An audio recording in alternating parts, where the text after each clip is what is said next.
ang eroplanong may flight number L178 ay umalis mula sa paliparan ng Warsaw sa isang maulap na umaga ng Taglagas. Sakay nito ang 25 estudyante ng high school, kasama ang kanilang tagapangasiwang guro, si Ginoong Jan Kosowski, na may higit sa 15 taong karanasan sa pagdadala ng mga mag-aaral sa mga educational tour sa buong mundo.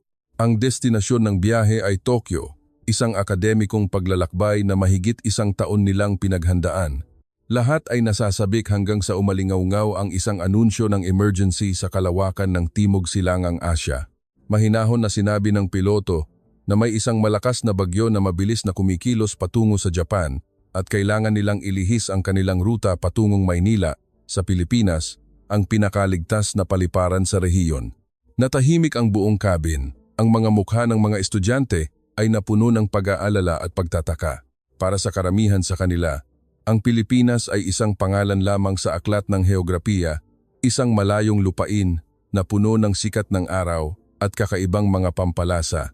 Maging si G. Kosowski ay hindi maitago ang kanyang pagkabalisa. Tumingin siya sa bintana at nakita ang makakapal na ulap na bumabalot sa madilim na kalangitan. Dahan-dahang bumaba ang eroplano, tinagos ang mga ulap at unti-unting lumitaw sa ibaba ang ginintuang liwanag ng isang malaking lungsod na parang isang walang katapusang karagatan ng mga bituin. Pagsapit ng halos hating gabi, lumapat ang mga gulong ng eroplano sa runway ng Ninoy Aquino International Airport na may matinis at mahabang tunog. Bawat pagpreno ay nagpagising sa kamalayan ng mga pasahero. Nang bumukas ang pinto, pumasok ang mainit na hangin ng tropiko, dala ang amoy ng katitilang ulan at ang banayad na halimuyak ng sampaguita. Ang mga ilaw sa terminal ay malumanay na nagniningning na tila nag-aanyaya. Walang sinuman ang inaasahan na ang emergency airport na ito ay magiging ganito kaorganisado at moderno. Mahahabang pasilyo na may makintab na sahig, mga digital screen na maayos na nagpapakita ng mga flight, lahat ay gumagana ng walang mali. Ang mga staff na nakaunipormeng kulay krema ay yumuko ng bahagya na may ngiting nagpakalma sa pagod ng mga pasahero. Nagulat si G. Kosowski sa bilis at kahusayan ng sistema ng imigrasyon. Kahit hating gabi na, may mga staff pa ring handang magbigay ng direksyon sa malinaw na Ingles. Isang Pilipinang kawani ang tumulong sa mga estudyante na punan ang kanilang mga arrival card. Lahat ay naging maayos. Sa sandaling iyon, ang kanyang paunang pagkabalisa ay napalitan ng pagkausisa. Pagdaan nila sa baggage claim area, ang buong grupo ay pansamantalang natigilan. Mula sa malalaking bintanang salamin, ang Maynila sa gabi ay kumikinang na parang isang Milky Way. Matataas na gusali na sumasalamin sa mga ilaw neon, mga kalsadang puno pa rin ng mga sasakyan na gumagalaw ng may kaayusan kahit halos alauna na ng umaga. Walang maririnig na busina, walang kaguluhan, tanging isang tuloy-tuloy na ritmo ng paggalaw at ang banayad na kaayusan ng isang lungsod na hindi natutulog. Isang pribadong bus ang sumundo sa kanila patungo sa isang hotel sa gitna ng lungsod. Nang magsara ang pinto ng bus, isinandal ni G. Kosowski ang kanyang ulo sa upuan, habang ang kanyang mga mata ay nakatanaw pa rin sa bintana. Ang lungsod ay parang isang ilog ng liwanag na walang katapusang dumadaloy. Isang kakaibang damdamin ang namuo sa kanyang puso, kakaiba ngunit mainit. Naintindihan niya na ang pagkakataong ito ay maaaring simula ng isang bagong paglalakbay, higit pa sa lahat ng kanilang mga plano. At sa gitna ng malumanay na ginintuang liwanag ng Maynila, isang bagong kwento ang tahimik na nagsisimula. Umalis ang bus mula sa Enaiya sa gitna ng gabing kumikinang sa ginintuang ilaw. Sa kahabaan ng skyway, ang mga poste ng ilaw ay nakahanay na parang isang walang katapusang linya ng liwanag. Sa labas, ang malaking lungsod ay nagniningning. Ang mga salaming gusali ay sumasalamin sa mga ilaw ng mga digital na billboard na patuloy na nagbabago ng kulay. Ang Maynila, sa hating gabi, ay hindi natutulog. Lahat ay gumagalaw sa isang ritmong tahimik at maayos sa sarili nitong paraan. Sa loob ng bus, ang mga mukha ng mga estudyante ay nagsimulang mag-relax. Ang takot na naramdaman nila ilang oras na ang nakalipas ay napalitan ng mga matang puno ng interes. Walang sinuman ang nag-akalang ang lungsod na kanilang napilitang landingan ay magiging ganito kamoderno at maliwanag. Habang tumatawid ang bus sa isang tulay sa ibabaw ng Ilog Pasig, ang refleksyon ng mga ilaw mula sa tubig ay tumama sa mga bintana na parang kumikinang na mga hiyas. Sa ilalim ng tulay, Isang river ferry ang dahan-dahang naglalayag na may kasamang mahinang tugtugin. Ang eksena ay parang isang awit ng pagtanggap sa kanila sa ibang mundo, ang buhay gabi ng Pilipinas. Nang huminto ang bus sa harap ng isang hotel sa sentro ng Makati, halos alauna na ng umaga, ang Ayala Avenue ay buhay pa rin sa mga tao. Isang 7-Eleven ang maliwanag na bukas, mga tricycle na nakaparada sa isang linya habang ang mga driver ay nag-uusap ng may kaswal na tono. Sa kabilang kalye, may isang bukas pang karinderya ng Mami, kung saan ang singaw ay marahang umaakyat mula sa mainit na kaldero. Ang tanawing iyon ay nagparamdam kay G. Kosovsky na ang oras ay tila bumabagal, na para bang ang lugar na ito ay umiiral sa pagitan ng dalawang mundo masigla at payapa ng sabay. Ang lobby ng hotel ay maliwanag na may malambot na ilaw at may amoy ng sampagita at pandan. Isang staff na nakaunipormeng krema ang bahagyang yumukod at bumati, "Magandang gabi po." Ang simpleng kilos na iyon ay puno ng paggalang na ikinagulat ng guro. Sila ay hindi lamang magalang kundi taos-puso at mainit.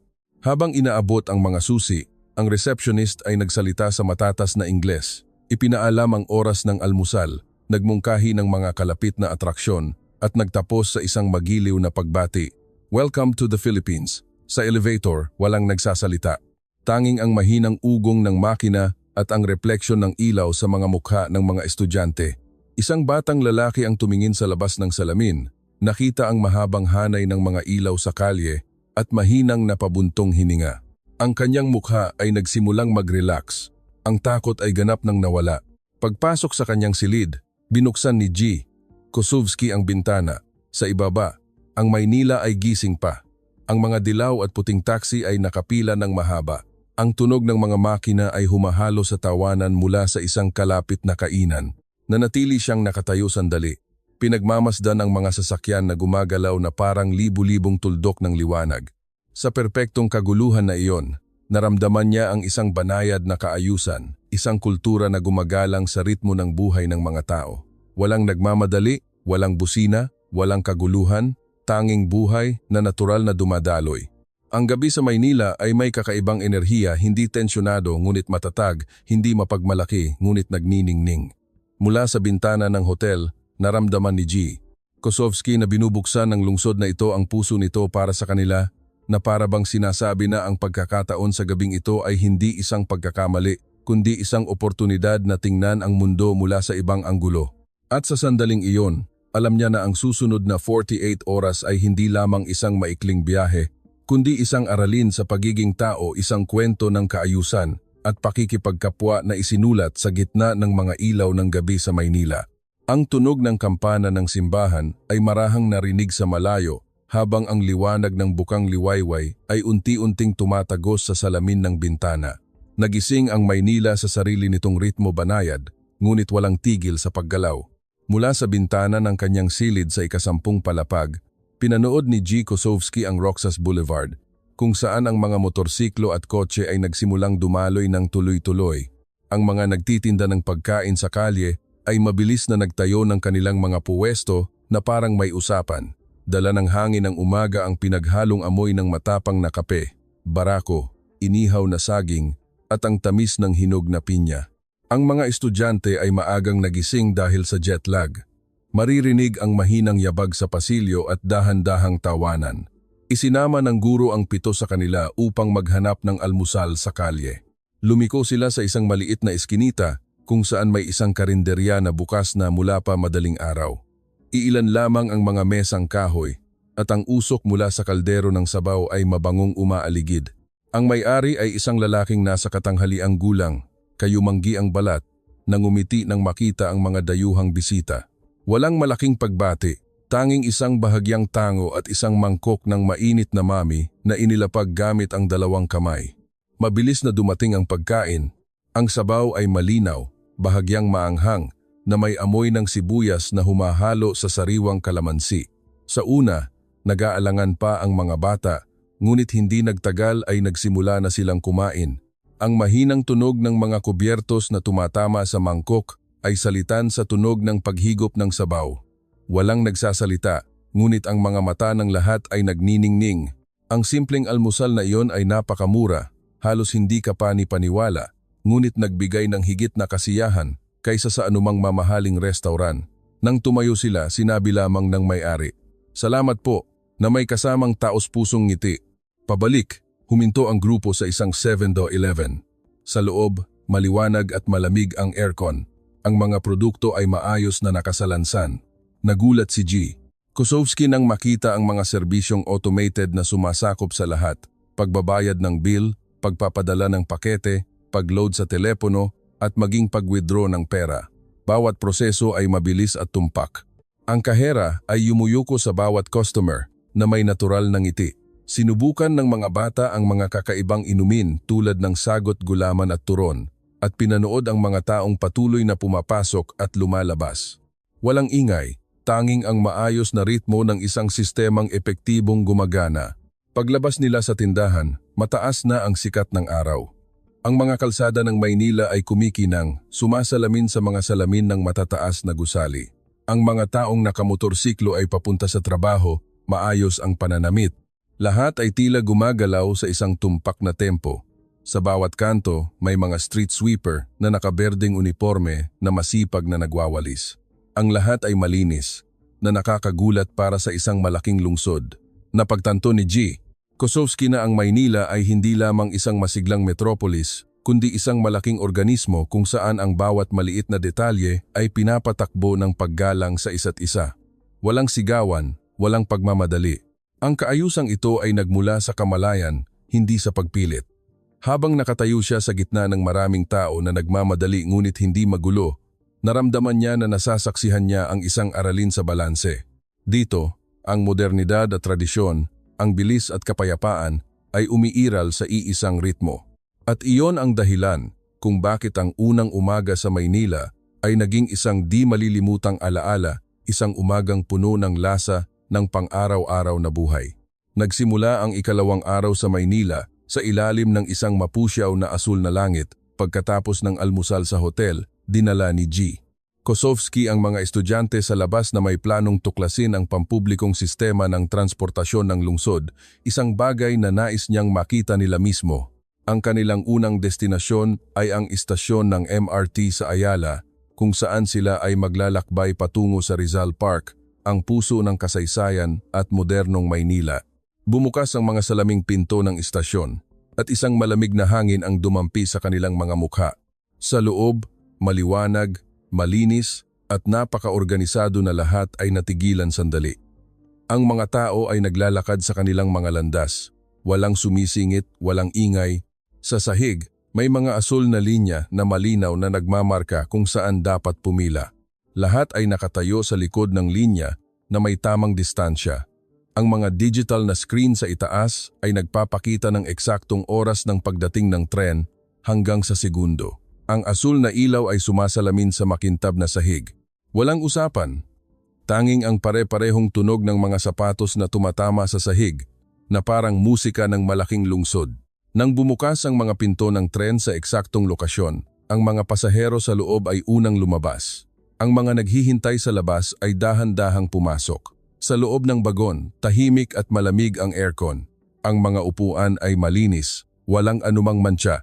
Sa pader, may mapa ng ruta ng tren na may mga letrang Filipino at Ingles na pinag-aaralan ng ilang estudyante. Isang batang lalaki ang lumingon sa paligid. Ang kanyang mga mata ay puno ng paghanga sa kaayusan at kahusayan ng lungsod na ito. Nang huminto ang tren sa istasyon ng United Nations, lumabas ang buong grupo. Sa harapan nila ay ang malawak na Rizal Park. Sa gitna nito ay ang bantayog ni Jose Rizal at sa malayo ang National Museum Complex. Sa ilalim ng sikat ng araw ng umaga, may mga taong nag-ehersisyo, nag-aaral ng arnis o nagme-meditate sa tabi ng lawa. Ang kapayapaang namamayani sa gitna ng metropolis ay nagpatahimik sa lahat. Bawat hakbang sa mga batong landas, naramdaman ni G. Kosovsky ang pilosopiya ng lungsod na ito. Isang lungsod na inuuna ang mga tao sa pag-unlad. Isang lungsod na hindi ipinagpapalit ang progreso para sa kapayapaan. Pinanood ng mga estudyante ang kanilang paligid nang may pagkamangha. Isang lalaking nasa katanghaliang gulang ang naglalakad kasama ang kanyang aso, pagkatapos ay yumuko upang pulutin ang isang basura at ilagay ito sa basurahan ng walang pag-aatubili. Isang grupo ng mga tinedyer ang nagbibisikleta, mahinang nagtatawanan. Sa isang sulok ng parke, isang grupo ng mga nakatatanda ang dahan-dahang nagsasagawa ng tai chi sa saliw ng malumanay na musika. Bawat henerasyon ay gumagamit ng pampublikong espasyo ng may pagkakasundo na pagtanto ni G. Kosovsky na hindi lamang ito isang larawan ng isang malinis o maunlad na lungsod. Ito ay patunay ng pag-unawa ng mga tao sa salitang para sa sangkatauhan. Hindi lamang tayo ng mga kalsada o gusali, kundi lumikha sila ng isang kapaligiran kung saan ang mga tao ay maaaring mamuhay ng magkakasama, ng komportable, ligtas, at may paggalang sa isa't isa. Mula sa sistema ng transportasyon hanggang sa mga pampublikong parke, mula sa mga may bubong na daanan hanggang sa mga rampa para sa wheelchair, lahat ay sumasalamin sa kabutihang loob at diwa ng komunidad. Habang ang sikat ng araw ay sumasalamin sa ibabaw ng tubig, huminto ang grupo sa tabi ng lawa sa Rizal Park. Ang hangin ay dumaan sa ibabaw ng tubig na sumasalamin sa anino ng matataas na gusali sa malayo. Ang balanse sa pagitan ng kalikasan at ng lungsod, ng tao at teknolohiya ay nadarama sa hangin. At sa sandaling iyon, naintindihan ni G. Kosovsky na ang pag-unlad ay hindi lamang nangangahulugan ng materyal na paglago, kundi ang pagpapanatili ng kapayapaan sa bawat ritmo ng buhay, at ang Maynila sa sarili nitong paraan ay naghatid ng araling iyon ng buong giliw at lalim. Sa hapon, ang Maynila ay tila nagsuot ng bagong damit. Ang sikat ng araw sa dapit hapon ay nagpinta ng ginto sa mga gusaling salamin na kumikinang sa mga kalsadang basa pa mula sa isang maikling pagulan. Nagpasya si G. Kosovsky na dalhin ang mga estudyante sa Cultural Center of the Philippines, isang lugar na tinaguriang puso ng karunungan ng kabataang Pilipino. Ang daan patungo sa ikonikong gusali ay abala sa mga tao, mga estudyante, empleyado, turista, lahat ay nagsasama-sama sa isang agos ng buhay na masigla ngunit maayos. Sa loob ng CCP, ang kapaligiran ay ibang-iba sa labas. Ang ingay ng mga lansangan ay unti-unting nawala at napalitan ng tunog ng mga yabag at mahinang paglipat ng mga pahina. Matataas na estante ng libro ang nakahanay, puno ng mga aklat at magasin. Mga obra ng sining ang nakasabit sa mga dingding. Ang amoy ng papel ay humahalo sa amoy ng sariwang kape.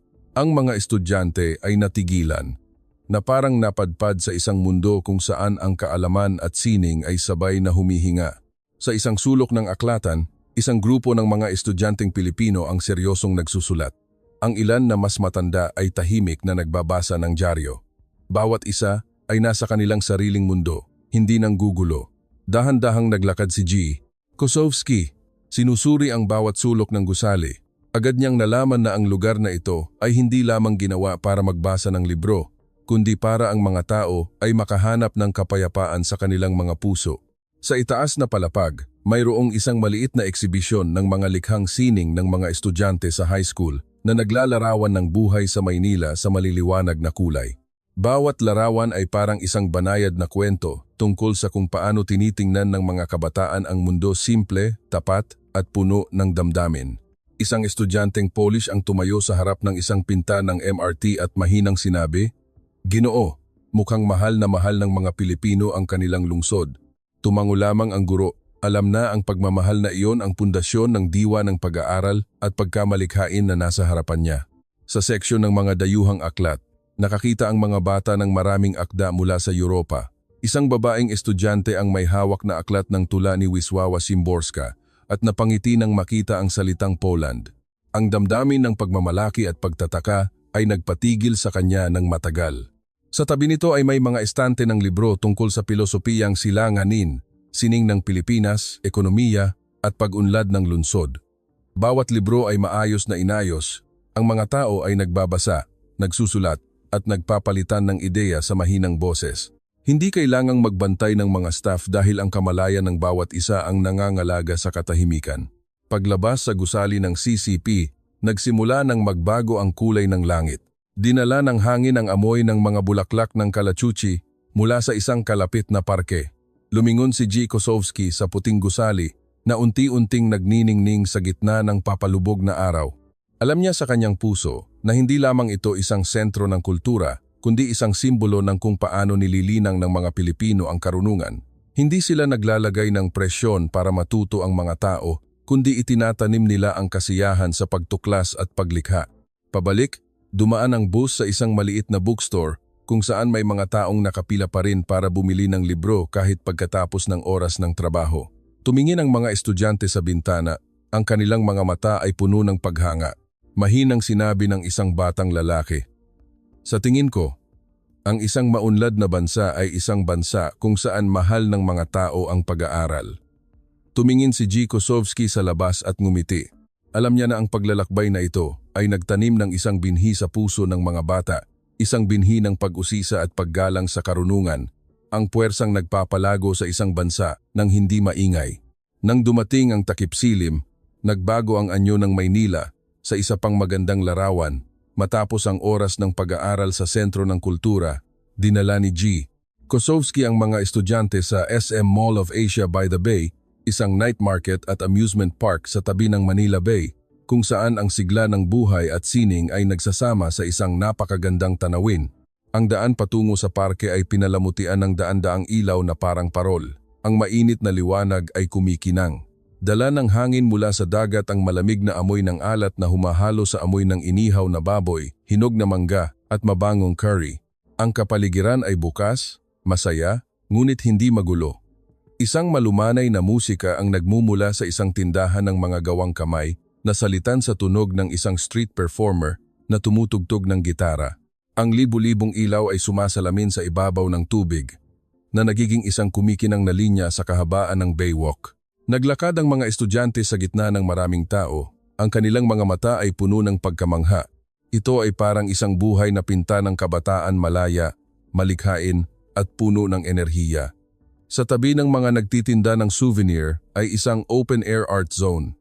Isang grupo ng mga estudyante ng sining ang gumuguhit ng mga portrait para sa mga tao na may banayad at detalyadong mga hagod.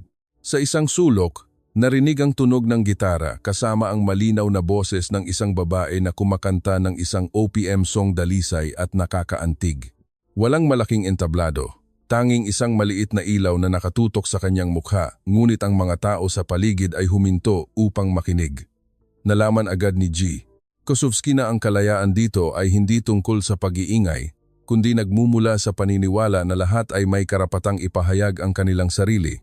Ang mga estudyante ay dahan-dahang naghiwa-hiwalay ayon sa kanilang interes. Ang ilan ay huminto upang tingnan ang mga pilak na alahas na inukit ng mga disenyo ng tribo. Ang ilan ay nabighani sa mga print ng sining na may mga motif ng Pilipinas. Isang batang lalaki ang bumili ng isang keychain na hugis jeepney, isang simbolo ng Pilipinas at malawak na ngumiti.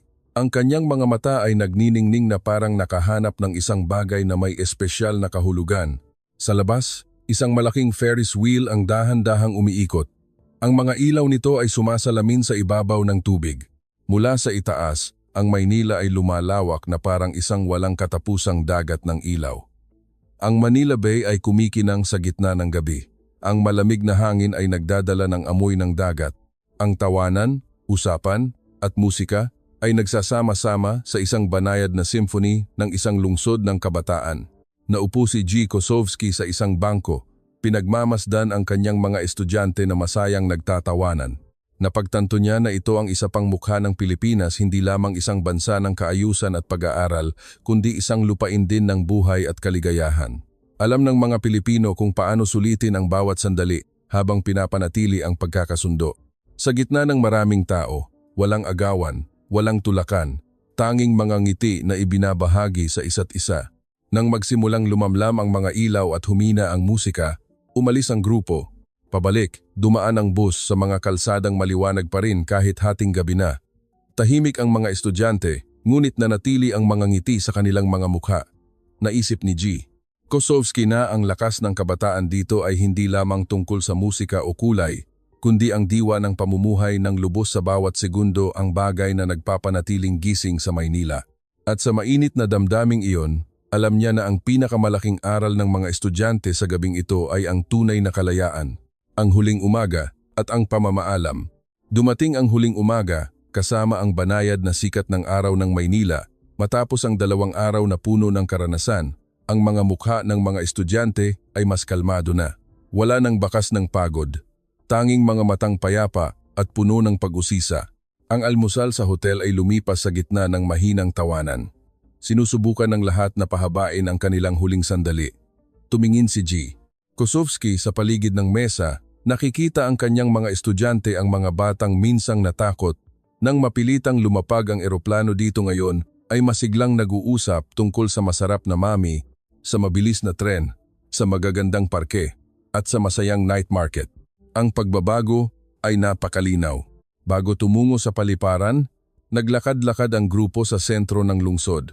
Ang kapaligiran sa umaga ay mainit. Ang amoy ng kape ay nagmumula sa isang maliit na coffee shop.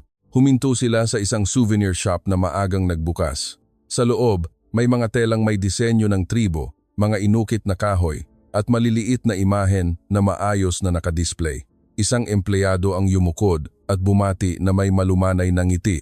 Isang babae ang maingat na nagbalot ng mga pasalubong para sa isang estudyante, metikuloso sa bawat laso. Hindi kailangan ng maraming salita. Ang kabaitan na iyon ay sapat na upang maramdaman ng lahat ang isang init na mahirap kalimutan. Sa daan patungo sa paliparan, ang Maynila ay gumalaw sa likuran nila sa pamamagitan ng bintana na parang isang pelikulang mabagal na ipinapalabas. Ang mga tulay na tumatawid sa Ilog Pasig ay kumikinang sa ilalim ng araw, ang mga puno sa tabi ng kalsada, ang mga ginintuang simboryo ng mga simbahan at ang mga makukulay na jeepney na walang katapusang dumadaloy. Walang nagsasalita, lahat ay nakatingin sa labas. Alam ni G. Kosovsky na itinatago ng lahat ang larawan ng lungsod na ito sa kanilang mga puso, ang Maynila na payapa, maayos at puno ng kabutihan. Nang dumating ang grupo sa NAIA, tila bumalik sila sa simula, ngunit nagbago na ang kanilang pakiramdam. Wala nang pagkabalisa, tanging pasasalamat. Ang mga staff ng paliparan ay yumuyuko pa rin at ngumingiti ng may kabaitan tulad noong unang gabi. Isang estudyante ang lumingon sa kanyang guro at mahinang sinabi, "Mag-aaral po ako ng Tagalog pag-uwi ko." Ang maikling pangungusap na iyon ay nagpangiti sa guro. Umalis ang eroplano sa hapon, lumilipad sa mga puting ulap. Unti-unting lumiit ang Maynila sa ibaba. Ang Ilog Pasig ay kumikinang na parang isang pilak na sinulid. Tahimik na nakaupo si G. Kosovsky, pinagmamasdan ang kanyang mga estudyanteng mahimbing na natutulog at inisip ang nakalipas na 48 oras, 2 maikling araw na nagbukas ng isang bagong mundo. Alam niya na kung minsan, ang pinakamahalagang aral ay hindi matatagpuan sa silid-aralan, kundi sa mga karanasang hindi natin inaasahan. Tulad nito, pagbalik sa Warsaw, ikinuwento ng mga estudyante ang tungkol sa Pilipinas sa kanilang mga kaibigan at pamilya, ang mga larawan mula sa night market, mga parke at mga istasyon ng tren ay naipost sa social media. Maraming tao ang humanga, mabilis na kumalat ang kuwento. Sa paaralan, inanyayahan si G. Kosovsky na magbigay ng isang espesyal na panayam tungkol sa kanilang paglalakbay. Ikinuwento niya ang tungkol sa kabutihang loob, kaayusan, at diwa ng pag-aaral ng mga Pilipino. Lahat ay nakikinig ng mabuti. Isang guro ang nagtanong, "Ano po ang pinakahumanga sa inyo?" Sumagot siya ng simple, "Ang paraan nila ng pagngiti sa mundo." At nang matapos ang panayam, alam ni G. Kosovsky na ang emergency landing na iyon ay naging isang hindi nakikitang tulay na nag-uugnay sa Poland at Pilipinas, hindi lamang sa pamamagitan ng kaalaman, kundi sa pamamagitan ng paggalang at kabutihan. Sa kanyang puso, ang Maynila ay hindi na isang pansamantalang hinto, kundi ang simula ng isang mahabang kwento, isang kwento ng kabutihan, pag-unlad ng kaluluwa at pananampalataya na ang mundong ito ay laging maganda kung titigil lamang tayo upang tingnan ito ng may pag-unawa